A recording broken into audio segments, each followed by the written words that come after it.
Halo semuanya, hari ini kita akan belajar tentang tekanan zat dan penerapannya dalam kehidupan sehari-hari. Materi IPA kelas 8 semester 2. Perhatikanlah gambar berikut. Pernahkah kamu pergi ke tempat cuci mobil? Jika kamu pernah pergi ke sana, kamu akan menemukan pompa hidrolik yang mampu mengangkat mobil yang sangat berat.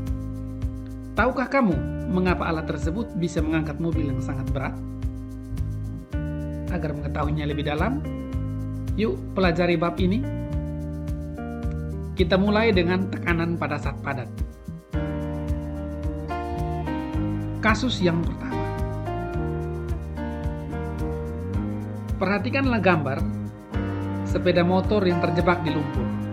Pada musim hujan, kamu sering menghadapi jalanan yang berlumpur akibat diguyur hujan, sehingga kita sulit untuk melintasinya.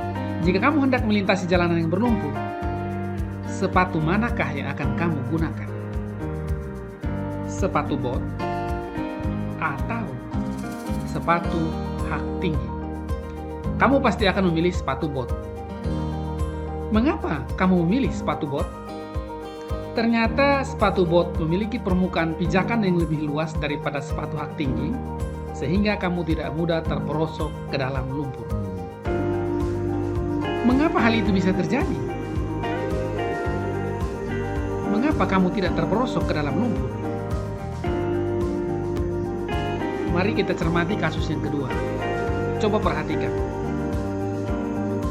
Gambar seekor bebek dengan struktur kakinya seperti terlihat pada gambar. Gambar yang kedua, seekor ayam dengan struktur kakinya seperti pada gambar. Apakah ada perbedaan kedua struktur kaki ini? Ada. Bebek memiliki selaput pada kakinya, sedangkan ayam tidak memiliki. Pertanyaannya, hewan manakah yang lebih mudah mencari makanan di tempat yang berlumpur, misalnya di sawah? Permukaan pijakan yang luas menyebabkan tekanan yang dihasilkan kaki bebek terhadap lumpur semakin kecil, sehingga bebek lebih mudah mencari makanan di daerah berlumpur. Karena permukaan pijakannya lebih luas. Mari kita belajar konsep tekanan zat padat. Tekanan zat padat sama dengan penyebaran gaya pada luas permukaan. Apabila gaya yang diberikan F pada sebuah benda semakin besar, maka tekanan P yang dihasilkan akan semakin besar. Sebaliknya, jika gaya F pada sebuah benda semakin kecil, maka tekanan P yang dihasilkan pun semakin kecil.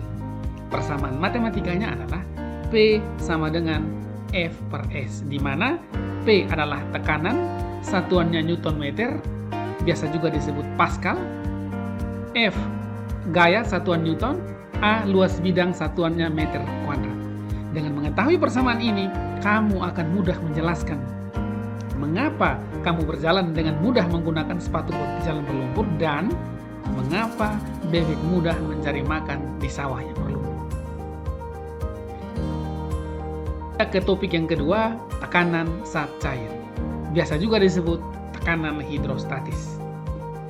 Perhatikan gambar seorang yang sedang menyelam. Pernahkah kamu menyelam ke dalam laut? Untuk mencari biota laut misalnya?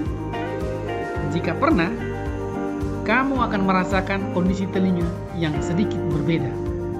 Apakah telingamu merasa tertekan?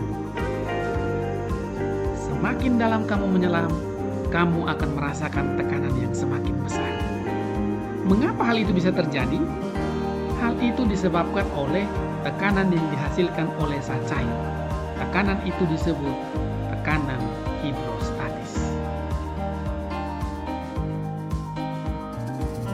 Konsep tekanan zat cair. Tekanan hidrostatis dipengaruhi oleh tiga hal, yaitu massa jenis zat cair, percepatan gravitasi bumi, dan kedalaman zat cair. Secara matematika dirumuskan P sama dengan Rho kali G kali H, di mana Rho adalah massa jenis zat cair, satuannya kilogram per meter kubik, G adalah percepatan gravitasi bumi, satuannya meter per sekon kuadrat, dan H adalah kedalaman zat cair atau tinggi zat cair, satuannya meter.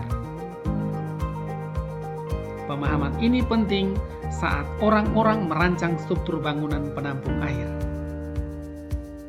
Katakanlah ketika mereka merancang struktur sebuah bendungan, maka model bendungan akan nampak seperti pada gambar itu. Di bagian bawah, strukturnya lebih luas daripada di bagian atas. Mengapa? Karena semakin ke dalam, tekanan zat cair semakin besar. Sehingga di setiap bendungan-bendungan pasti akan berbentuk seperti gambar ini. Demikian penjelasan untuk di hari ini. Terima kasih banyak telah menonton. Selamat belajar, tetap jaga jarak, cuci tangan, dan pakai masker.